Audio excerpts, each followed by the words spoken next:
I think in the end, uh, but it's a close call, but I think in the end, uh, the world trading system will go forward without the United States, basically. That the uh, end of all of this is U.S. isolation with the rest of the world uh, basically continuing along, even the formal rules of the World Trade Organization.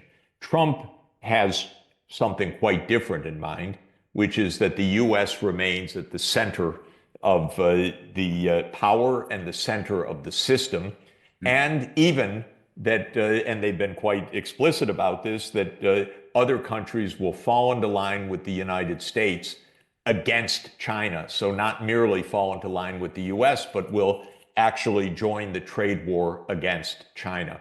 No doubt that is a major goal in Washington right now, at least of some of this administration and much of the political scene. There's an overwhelming anti-China vision in Washington, and the idea that other countries will join against China is their hope. The reason I think it's not likely is that if you take a hard look at what real economic power the United States still maintains, it's nowhere close to what Trump believes. Trump's idea is that the US market is so central to every economy that basically the leverage that the United States gets over the threat of cutting other countries out of the US is enough to get them to do America's foreign policy bidding. That may have been true 25 years ago. I think it's an anachronistic view today. And the reason is simply the numbers. The US imports are just not big enough for most countries to say that they're going to uh, shift their whole foreign policy and economic orientation because of a US threat. And I also believe that Trump's Maybe except Germany, right? Maybe except Germany. Germany is so dependent on the US so market, unlike other so countries. so there are countries clearly where this is the case.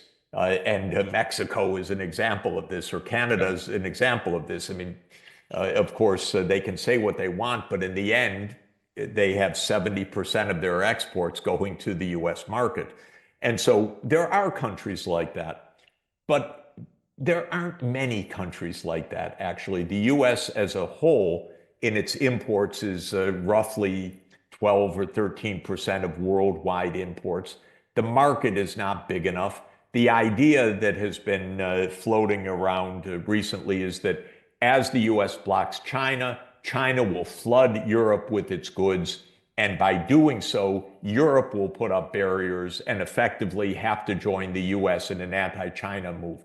If you look at those numbers, it's actually not the case. China exports right now about $450 billion a year to the United States. It's not so big.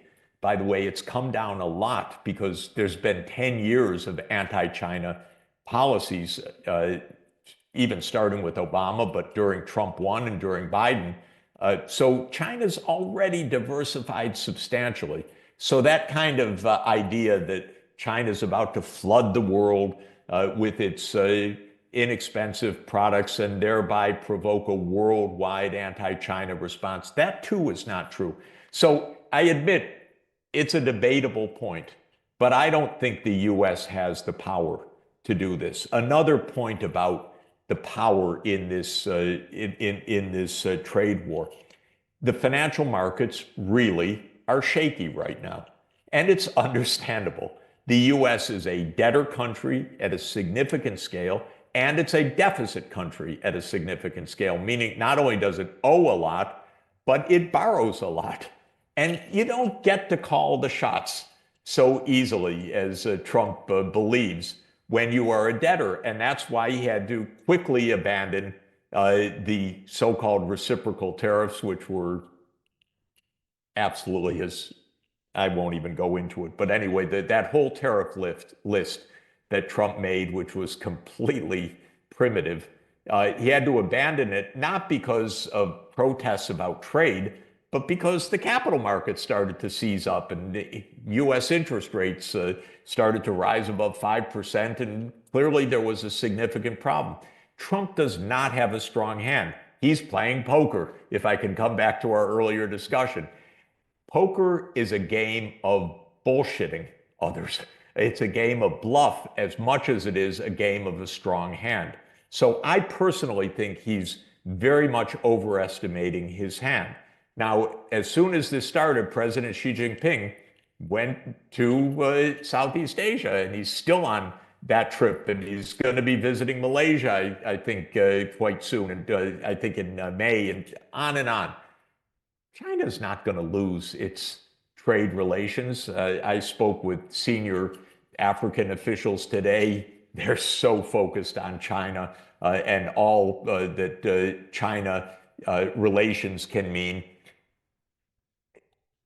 I just don't see it. The United States, in my view, really is in relative terms, a diminishing force in the world.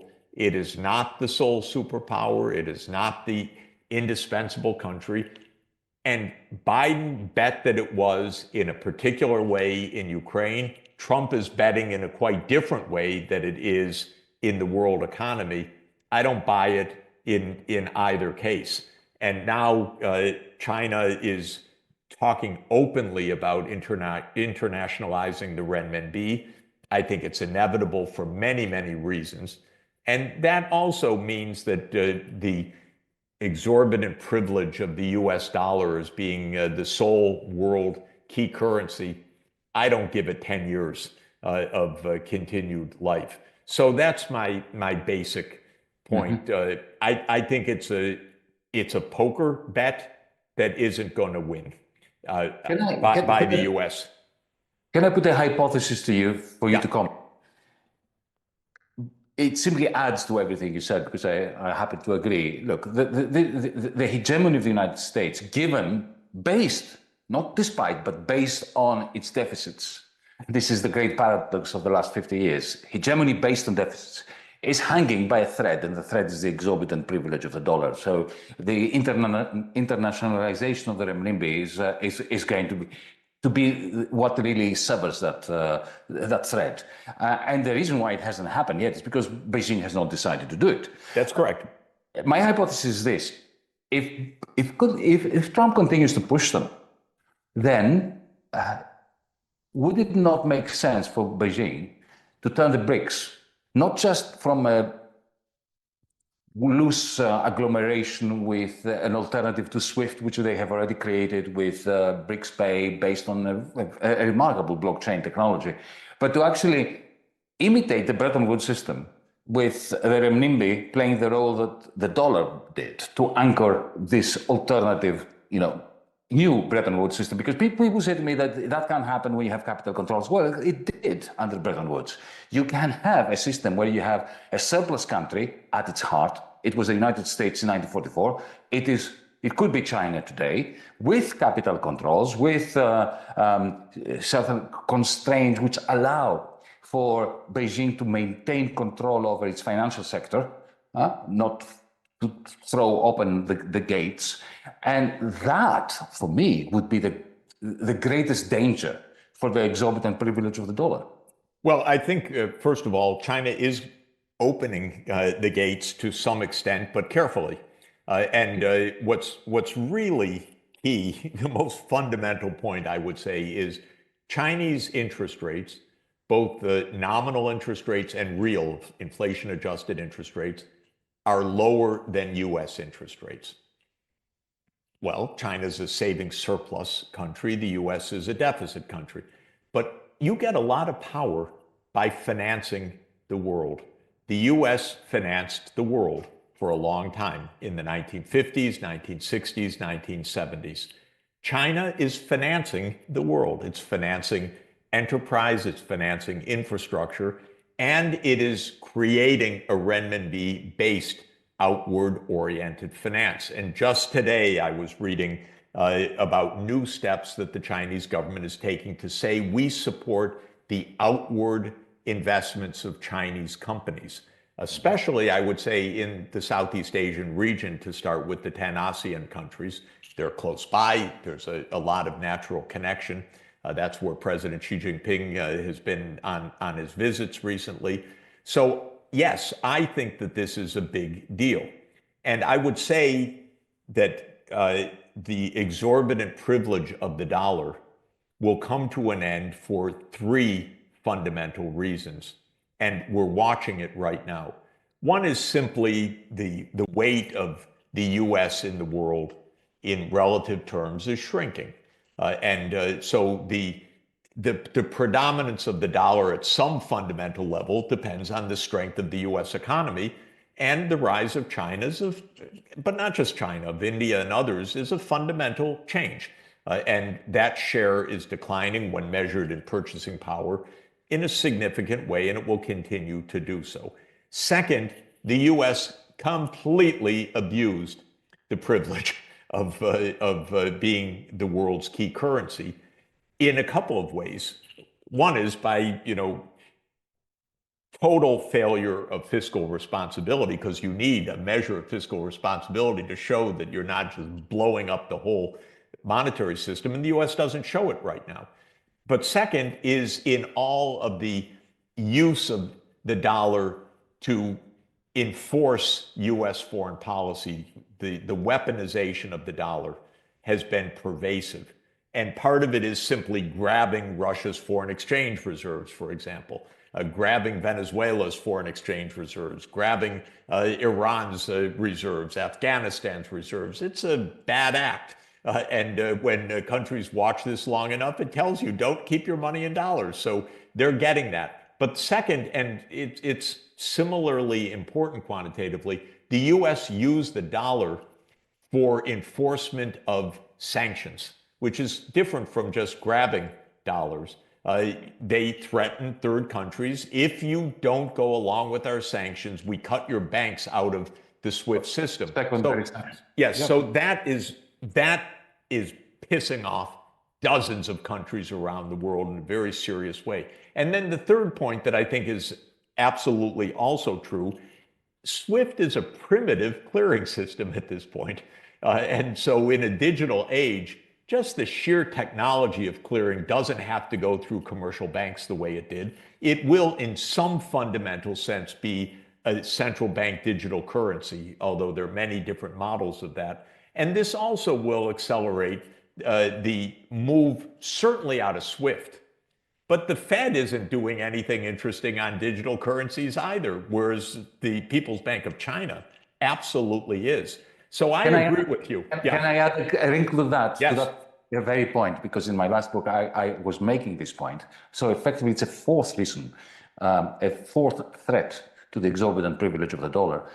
In China, you have the complete and seamless merging of what I call cloud capital, that is algorithmic capital, and finance.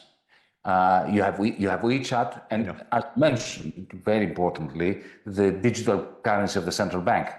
Now, why don't you have that in the United States? It's not because they're not capable of doing it. It's because Wall Street won't allow it. Exactly. Wall Street will allow Silicon Valley to share into its financial rents.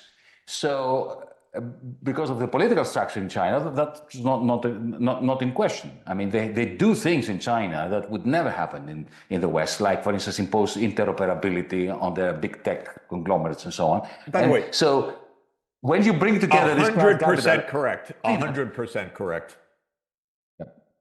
And by the way, interestingly, what are they doing in Washington? They're playing games with crypto rather than digital central bank currency. So they're even undermining the dollar by turning to crypto, because that's the game of the campaign financiers. So it's crazy. In other words, they're eating up their own base deliberately. Well, if Trump feels that his bluff is being called and his bluster is failing, do you fear, Professor Sachs, that's a question that came from China, that they will intensify the tensions in Taiwan, possibly station missiles there in order to provoke the Chinese government to intervene in order to blow everything up rather than lose the exorbitant privilege of the dollar. That's essentially what our viewer has been asking.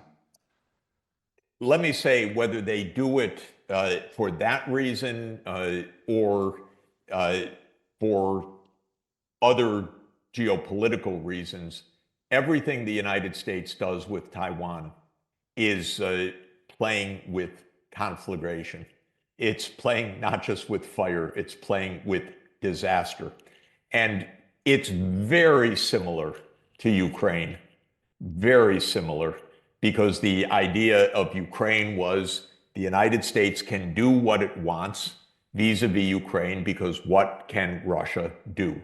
And this, by the way, going back, we talked about Brzezinski. Brzezinski actually writes in 1997 a long section of his book on the grand chessboard, where he says, he analyzes what can Russia do as NATO enlarges, and he says, in the end, nothing. They're going to have to accept it. Okay, this was yet another blunder of American strategy, and it's very clearly written back in 1997. Now, when it comes to Taiwan, the United States, for many, many reasons, geostrategic, gamesmanship with China, military considerations in an idea that goes back to John Foster Dulles in 1951, the first island chain. We must prevent China from having a breakout to the Pacific. Mind-boggling stuff. They really think that they're gearing up towards a possible war over Taiwan. And if the Taiwanese act like the Ukrainians, there will be a devastating war. And what I mean by acting like the Ukrainians, if the Taiwanese politicians say, America's got our back, we declare independence, there will be a war, no question. So whether the United States provokes the war directly, which I think is less likely, or the United States acts in a way which could cause Taiwanese politicians to be reckless in their own country's situation, like the Ukrainians were, saying, yeah, we love NATO, we're going to do whatever we want to defeat Russia. If the Taiwanese behave that way, there will be war. What can one say about this? Well, I'll just say two things. I'll say, yeah, two main things. First, every war game that has been played and every bit of common sense is that the United States gets defeated in a conventional war thousands of miles from the US coast. It's crazy idea of the United States that they're going to fight a war with China in China's waters. Okay? This is the first point. Second point is such a war could lead to global annihilation. And that's not hyperbole. That's just also common sense. This is crazy stuff. So I come back to the point that Americans are pretty crazy. They're capable of doing crazy things. It's a militarized society. Trump, I don't know what he knows or wants, but Washington is filled with people talking about war with China. And anyone that talks that way is out of their minds and is really doing profound harm to let's say, the expected future of our planet. And so I hope we never come to that, because it would be certainly a disaster for the United States and most likely a world disaster.